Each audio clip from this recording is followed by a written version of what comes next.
Bonjour à toi cher camarade parfumista, j'espère que tu vas bien, c'est Val. On va parler de nouveautés designer et mainstream pour hommes mais aussi pour femmes. C'est parti!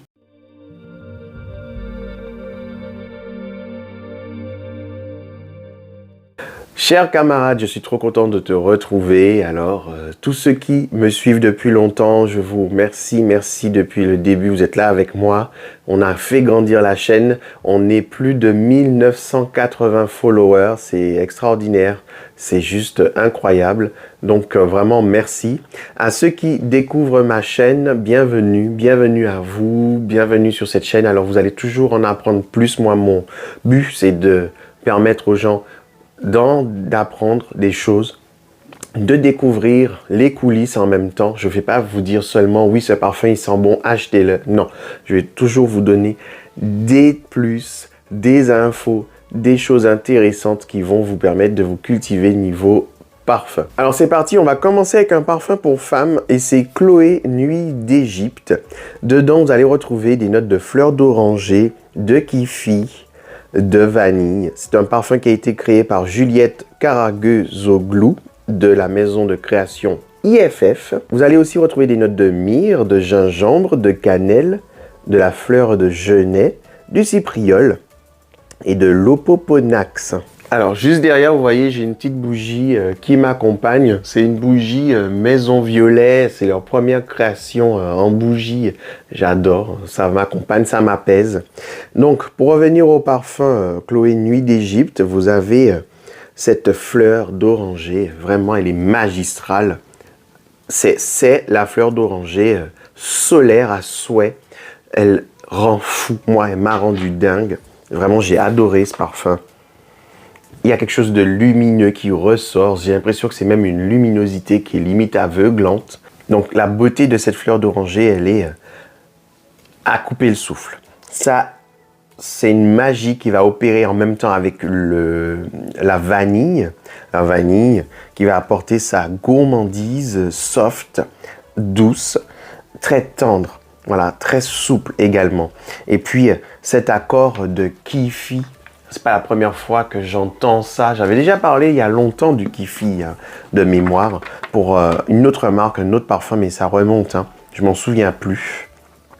Je vais vous trouver la définition du mot kifi pour que ce soit beaucoup plus parlant pour tout le monde. Donc le kifi, c'est quoi? Un des premiers parfums dont la composition soit parvenue jusqu'à nous environ 3000 ans avant Jésus-Christ. Composition aromatique à l'odeur florale et sucrée, 16 ingrédients, parmi lesquels le miel, le jasmin, le vin, la rose ou l'encens étaient nécessaires pour sa fabrication. Mêlé au vin, brûlé en fumigation, le kifi égyptien avait une utilisation rituelle, sanitaire et thérapeutique. La formule du kifi est gravée en caractères hiéroglyphiques sur les murs du temple d'Edfou.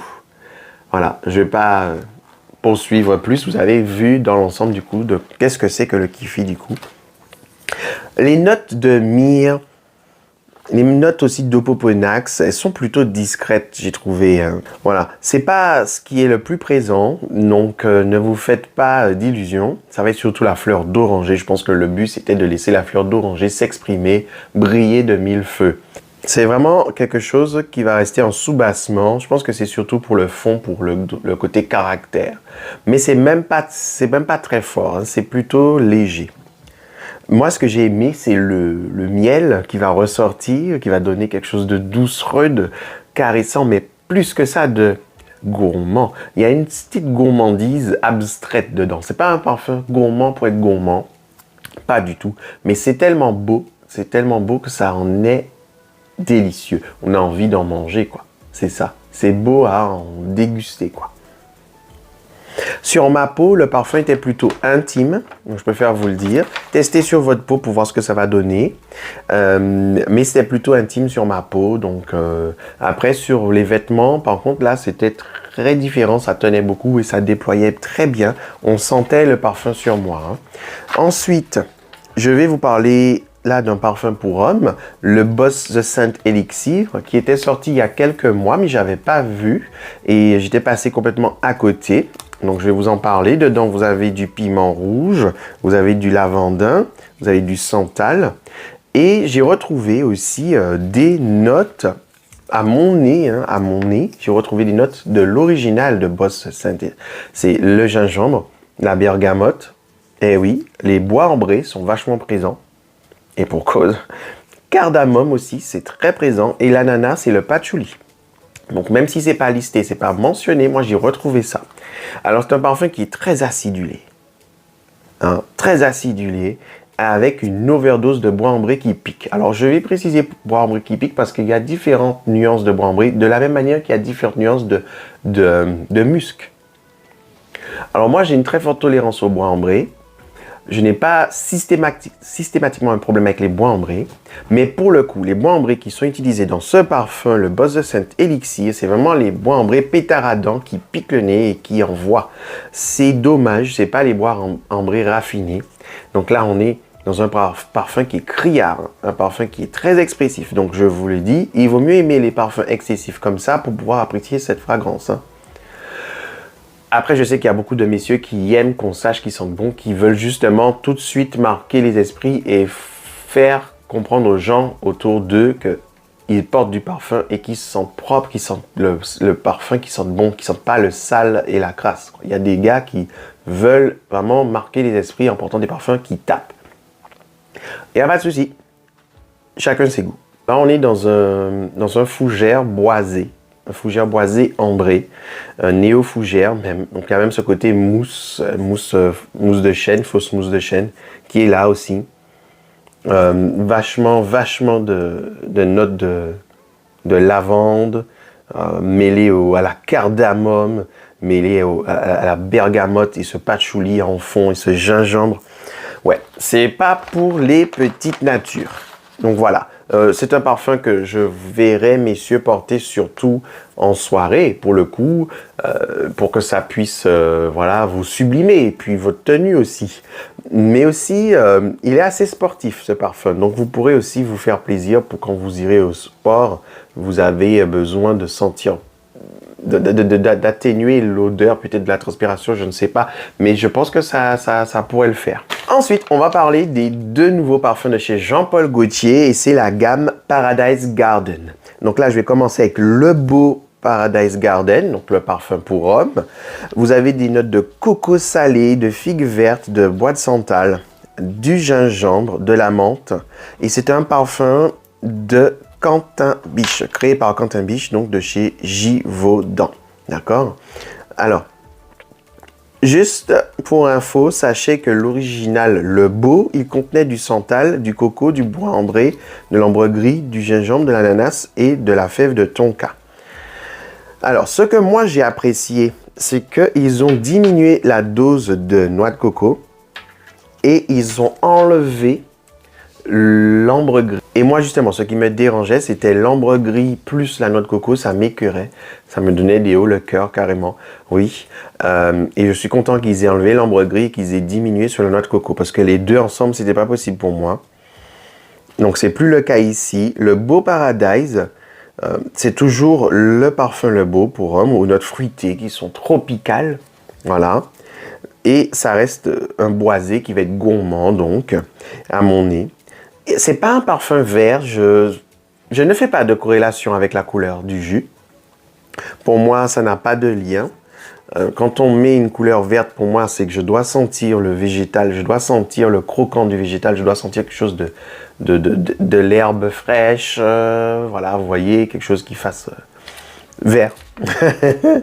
J'ai trouvé que c'était très harmonieux, cette menthe très fraîche, mais pas piquante. C'est une menthe plus fraîche que piquante, donc c'est pas une menthe qui prend le pas sur tout le reste. Le bois de santal avec ses notes crémeuses, mais ça va très très bien avec le coco, hein, qui donne un côté lacté, et je pense lacté poudré. Que les bois ambrés, justement, je pense que les bois ambrés vont sublimer cet aspect lacté du santal boisé et du coco lacté poudré. On va passer à la version femme, donc la belle Paradise Garden. Vous avez, donc c'est créé par Quentin Biche et Sonia Constant, fleur de lotus, iris, vanille. Une chose à savoir, c'est que ces deux parfums-là ont été inspirés par le défilé 2010-2011 de Jean-Paul Gaultier. Voilà, qui avait des thématiques très exotiques.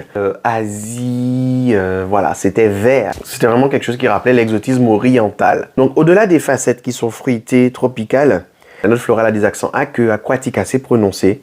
Et j'aime beaucoup ça.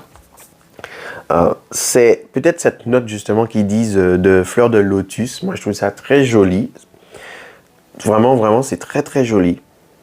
Et comme dans l'original label, la note de poire, elle est là. Elle frise entre floral et fruité et aussi aqueux. Donc, il y a ce petit aspect juteux qui ressort. Et puis, j'ai aussi retrouvé le côté amandé de la fève de tonka. Je trouve que ça se marie super bien avec la vanille. Et puis, vraiment, vraiment, j'ai trouvé que c'était un parfum qui était sucré et qui pourrait se porter en toute saison pour le coup. Que ce soit l'hiver, dès maintenant, le printemps qui arrive, l'été, ça va être tropical, ça va être du bien, génial. L'automne aussi, ça rassure, ça réconforte. Là, c'est vraiment un parfum pour tout le temps. Pour moi, un petit bémol, il y a quand même beaucoup de bois ambré qui piquent. Donc, attention, si ça vous dérange, vous risquez d'avoir un petit souci avec ça. Et paradoxalement, sur ma peau, la tenue était plutôt légère. Mais j'ai bien dit sur ma peau, donc alors c'est à vous de tester sur la vôtre pour voir ce que ça va donner. Maintenant, je vais vous parler de la Nuit Trésor. Et c'est la Nuit Trésor, le parfum. Donc là, c'est un parfum pour femmes. Donc là, vous allez avoir de la rose Damascena, un accord de cassis, l'extrait de cacao. Et en plus, à mon nez, j'ai retrouvé des notes de musc, de bois ambré, de patchouli. Donc là, on est vraiment dans un parfum mainstream designer à fond la caisse, avec des belles notes florales fruitées, des notes boisées ambrées. Mais ce qui va différencier ce nouveau parfum La Nuit Trésor de tous les autres parfums La Nuit Trésor, c'est cet accord de cacao, un cacao poudré. Ah ouais, ça sent vraiment le cacao. Mais mon seul souci, c'est que ça ne tient pas. Le cacao, il disparaît très vite. Il ne reste pas. Enfin, à mon nez, j'ai trouvé que ça partait beaucoup trop vite. Dites-moi si vous êtes d'accord avec moi, si vous avez trouvé que le cacao partait trop vite ou si vous n'êtes pas d'accord avec moi et que vous trouviez que le cacao, au contraire, il tenait très très bien tout le long. J'ai envie d'avoir votre retour. Alors, il y a beaucoup de jasmin, mais ça, c'est normal. Vous savez, les mainstream, il y a beaucoup de jasmin dedans. Bergamote, du sucre. Et puis, j'ai même deviné la vanille dedans. Ça, c'est tout à fait normal. Et puis, la fève de tonka. Donc, après, le cacao, c'est ça qui va faire que ce parfum, il se différencie de tous les autres, La Nuit Trésor. Mais voilà, j'aurais aimé qu'il y ait plus de cacao, mais c'est peut-être mon nez. Donc, dites-moi si vous êtes d'accord avec moi. Mais c'est très joli. C'est très, très joli. C'est un beau mainstream designer. Ensuite, je vais rester dans les fragrances féminines. Il y a le Forever Musk Nude. Après, à mon nez, ça peut très bien être porté par un homme, parce que là, je vais vous expliquer pourquoi. Pour moi, c'est plus un unisexe qu'un parfum pour femme. En note de tête, vous avez du poivre rose, un bouquet de fleurs blanches, du jasmin. En note de cœur, vous avez du musc, de la rose, de la fleur d'oranger. En note de fond, vous avez de la fève de tonka, du cachemiran et du patchouli. Donc là, on a un musc câlin, doux comme une dragée. Une fragrance fraîche, mais vraiment un musc qui va être éthéré, un musc nuageux, un musc qui flirte avec le divin. Donc, il n'est pas facetté, il n'est pas signé, il n'est pas définissable. On ne peut pas le mettre vraiment dans une case, si ce n'est que c'est vraiment un musc pur jus, quoi. C'est un parfum qui va être là pour sublimer votre peau. Un parfum susurreur, un parfum ASMR, un parfum qui se devine, mais il faut vous toucher, faut être proche de votre peau, il faut être dans une étreinte pour pouvoir sentir cette fragrance. Donc c'est un parfum, vous l'aurez compris, discret, volontairement.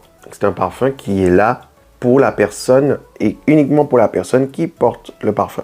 Un parfum qui a du charme, de la finesse. Donc les performances seront très légères. Voilà, c'est pas un parfum qui aura de la tenue qui aura du sillage. Ça va être un petit moment pour soi. Moi, je le vois porter très bien, soit en journée pour les personnes qui travaillent dans les métiers qui demandent de la discrétion olfactive, donc le médical. Ou alors les personnes qui se trouvent dans des bureaux fermés aussi, avec plein d'autres personnes autour. Ça, c'est bien. Et moi, je me verrais le porter avant de me coucher. Après une bonne douche relaxante, on se lave, on enlève toutes les mauvaises ondes de la journée, toute la crasse de la journée. On se remet à nu, on se met propre pour pouvoir aller se coucher. Tu me portes ça, oh là là, tu dors comme un bébé. Ah, tu dors comme un bébé. C'est un câlin, ça. C'est un câlin, c'est une étreinte douce, c'est Morphée. C'est Morphée qui vient vous bercer. Ah oui, clairement. On a cette belle fleur d'oranger qui est allégée, c'est pas une fleur d'oranger prononcée. C'est très léger, c'est un effet coton, comme je vous ai dit depuis le début, comme une barbe à papa. Vous avez vu comment une barbe à papa, c'est hyper cotonneux, hyper fragile. Ben c'est ça. Ce côté-là, hyper léger, fragile. Mais vraiment, j'ai beaucoup aimé. Ce côté épuré, de fleurs blanches, nettoyé de toute facette animale ou sale. Ouais, c'est pas le côté fleur qu'on prend en pleine maille, qu'on vient humer. C'est le côté floral divin où c'est pas une fleur qui est sur la terre, quoi. C'est divin. Donc voilà. Moi, j'ai trouvé ça intéressant. Et je me l'offrirais, mais pour aller me coucher comme mon parfum cocon, mon parfum cocooning, mon parfum for the bed. Et il y a aussi le tout nouveau Miss Dior, le parfum 2024 par Francis Kurkdjian. Vous allez avoir de la mandarine, du jasmin étoilé, des bois ambrés, des notes fruitées, des notes de mousse et des notes de fleurs sauvages. Là, on est dans un parfum qui pour moi est une symphonie jeune, fraîche, autour de notes radieuses, fruitées, florales, ensoleillées et très expressives. Mais un pur mainstream. Voilà, on est dans un mainstream, en veux-tu, en voilà. Donc ne vous attendez pas à un parfum signature, ne vous attendez pas à un parfum original. Le mainstream designer pur et dur, c'est pour que ça plaise à un maximum de monde sur la planète Terre. Donc c'est ce que vous allez aussi avoir comme rendu, et puis vous allez plaire aux gens, quoi. Mais vous n'aurez pas un parfum qui dira « Ah ouais, ça c'est telle personne ». Voilà, ça ne fera pas ça. C'est un parfum commun, mais c'est très joli, hein. Donc on a une ambiance jasminée à souhait qui s'en dégage. Ça va vraiment capter de part et d'autre toute l'atmosphère autour de vous. Voilà. C'est vraiment un départ de fruits rouges, très appuyé. Fruits mûrs aussi, fruits mûrs jaunes un petit peu, hein, pas beaucoup. Mais c'est assez peps, quoi. C'est très sucré. Et je pense qu'il y a les bois ambrés qui sont là en force. Donc c'est vraiment pour la Gen Z, moi je trouve. Hein. Donc voilà, c'est ce dont il s'agit ici, un parfum jeune. Et je sais que voilà, ça va plaire. Ça va marcher, ça va plaire. C'est juste le manque d'originalité cuisant qui me chagrine. Mais bon, voilà, c'était à prévoir. Mes camarades parfumistes, avez-vous déjà senti ces parfums? Les avez-vous déjà testés? Qu'est-ce que vous en avez pensé? J'ai envie d'avoir votre retour, déjà parce que ça va permettre de faire des commentaires. Donc, dites-moi si ça vous parle, si ça vous parle pas, ces parfums-là. Lesquels vous auriez aimé tester, acheter peut-être, lesquels qui vous plairaient pas du tout. Dites-moi en commentaire. Les commentaires, c'est vraiment important, s'il vous plaît, parce que ça permet à l'algorithme de YouTube de comprendre que mes vidéos plaisent. Et comme ça, ils vont diffuser un maximum de personnes. Vraiment, j'ai besoin de vous. C'est le seul coup de main que je vous demande, c'est de commenter et de liker mes vidéos. Et partagez-les à d'autres personnes qui aiment la parfumerie. Deuxième point, messieurs, vous êtes nombreux à regarder mes vidéos, comme les dames, mais vous êtes encore plus nombreux. J'ai regardé les résultats de mon audience, un graphique Et je vous le montre là à l'image. Messieurs, vous êtes beaucoup plus nombreux que les dames. Et pourtant, c'est mesdames qui commentent le plus. C'est les femmes qui commentent le plus mes vidéos par rapport à vous, messieurs. Il y a un gros problème là. Il y a vraiment un gros problème. C'est pas possible. Vous êtes nombreux à regarder et vous commentez pas, les gars. C'est pas cool. Merci de commenter, s'il vous plaît. C'est la moindre des choses. Et voilà quoi. Bon, ben écoutez, je vous souhaite un bon dimanche, je vous souhaite de passer une bonne fin de semaine et une belle semaine à venir aussi. Parfumez-vous bien, testez sur peau et faites-vous plaisir. Ciao!